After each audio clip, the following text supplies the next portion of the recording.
Hello everyone, my name is Angelique and this is Kinesiology Lab.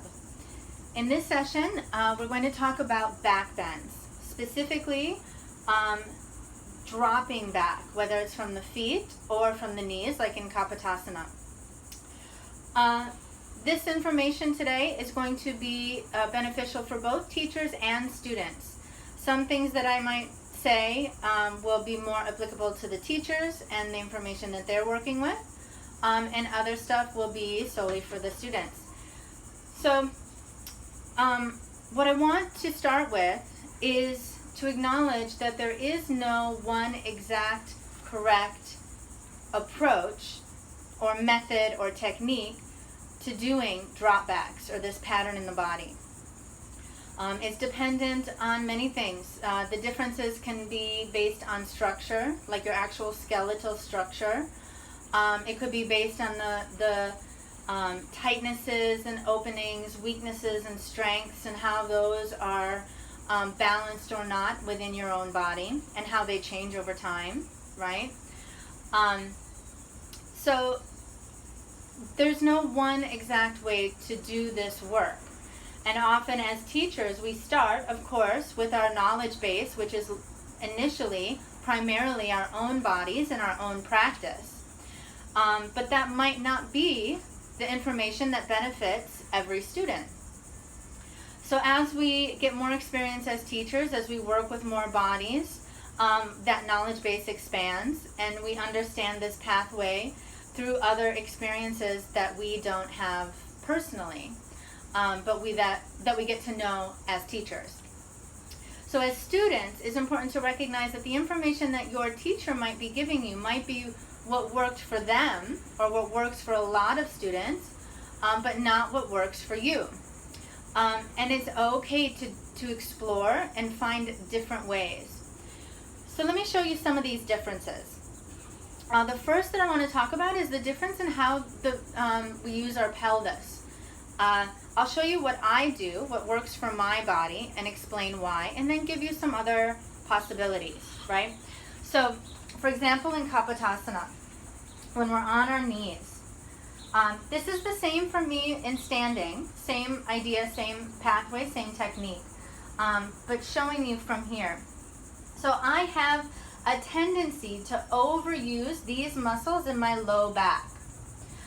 They want to fire first, they want to take over the work, and I'm very bendy in my low back, so that can start to cause issues and imbalances in the arc and in my sense of stability and space as I find my arc. So I have to neutralize as much as possible that low back space, maintaining bandhas, drawing up, drawing the low belly back, and a new thing I'm working on that is really helping me is activating underneath here, down by the sit bones, activating the hamstrings at that upper attachment and activating the lower part of the butt muscles. Not the rotators, but the muscles that draw the tailbone down, at the same time activating the front body that draws the pubic bone up, keeping this space neutral. Then I focus on lifting and activating the upper back space, finding rotation there first. Once I find some of that rotation, I start to access the hip flexors. Then I let my arms go and let it finally go into my low back. So it looks like this. Neutralize, find the upper back, find the hips, then I take my arms and go into my low back, which I can't talk through, right? Keeping this, finding this, sending that forward, then eventually allowing the low back to find its arc. Now, others who have more of a tendency to over-engage through the butt muscles, the glutes is sort of like a term that refers to all of this. There's a ton of different muscles crossing this area. So some of us tend to overuse this space. For them, they have found that a pathway that lifts through into the anterior tilt, lifts the sit bones away from the thighs, and accesses more in the lumbar spine first, keeps this from over-engaging and squeezing. so that they then can find the hinge at the hips and the release into the back. I can't even demonstrate that because even trying to do it starts to get into crunching my low back. But it works for them, right? Another aspect is how to access this lift through the chest and when and how the arms start to participate in the reach or in the arc. Again, for me, I find more benefit to keep the hands in front of me as long as I can, allowing the weight of my arms to be more over my legs than in the direction of my head, right? Because as soon as you reach your arms, you're adding the weight of the arms to this top half of the body as you send it back. For me, again, that sends too much weight into my low back and I can't sustain the space as I find the arc. For me, it helps to keep my arms in front of me as long as I can and then reach them at the last moment. That last moment when the arms reach, allowing it to find the low back. So again, I can't talk while I'm doing it, but follow the pathway with me. And remember, I'm going to demonstrate how I do the pelvis, the ribs, the hips, then the arms last before landing.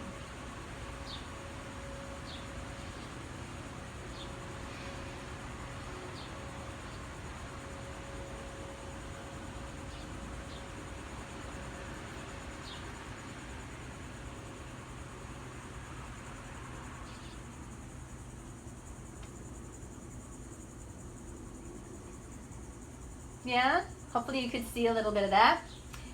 An alternate pathway is to reach the arms first. Some also, let me start with that demonstration. Again, it doesn't work in my body, so I can't fully demonstrate, but I'll give you an idea of how this happens. So many people feel that by taking the arms up first, this allows them to lengthen up and out of the pelvis, creating more space along the vertebrae. And then they let their arms and gaze go back first, sending space out and around and down into the arc. I can't go that far because I start to feel it in my back. But you can see the idea, right? That for many, that helps to create space as they reach out and of the pelvis, giving length to the lumbar. For me, that doesn't work. Another pathway or another technique that I have seen used is actually using the hands to lift through the back of the thoracic spine, right here at the base of the ribs, right around T12, to help articulate that rotation at that part of the vertebrae. Now, some do that while maintaining a neutral low back.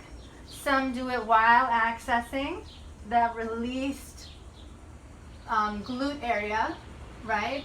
And then they take their arms back and whatnot. Again, for me, that's a pathway that does not work.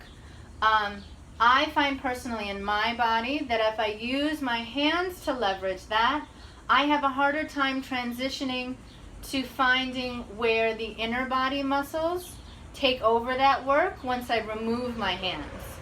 So for me, I find it more beneficial to find that arc from the inner muscles without helping with my hands, so I don't get stuck. So this is all a journey, a process of learning your own body's tendencies and pathways, strengths, weaknesses, and balances, and working with that, right? Using what feels right to you to start to work into what is unfamiliar and what's challenging. And you know, we're all different as far as how that's going to play out. So as teachers, it's important to recognize those differences and be willing to acknowledge when your experiential knowledge base doesn't really suit the situation that your student is experiencing. And as students, you know, it may be beneficial to recognize that the method that you're being taught or that you're trying to emulate in your teacher or another student may not work for your body. It's important to recognize our own individual process, our individual pathways, and also that changes throughout time. Yeah, that your strengths weaknesses, tightnesses, openness. It all is transitional. So what worked for you a few years ago may not work for you now, may not work for you a few years down the road. Be open to finding what is your best pathway into your back bend so that you feel supported and feel free at the same time. Back bends can be really yummy and really delicious, textural, and full of sensation, like in a good way, if you just find the right method and right approach. I hope that some of this information helped you. The first step is to just sort of figure out what's going on with you and then see where you want to end up and plot a way towards that works for you. Thank you for joining me in this Kinesiology Lab. I hope you got some information that you can take with you into your practice. I'll see you next time.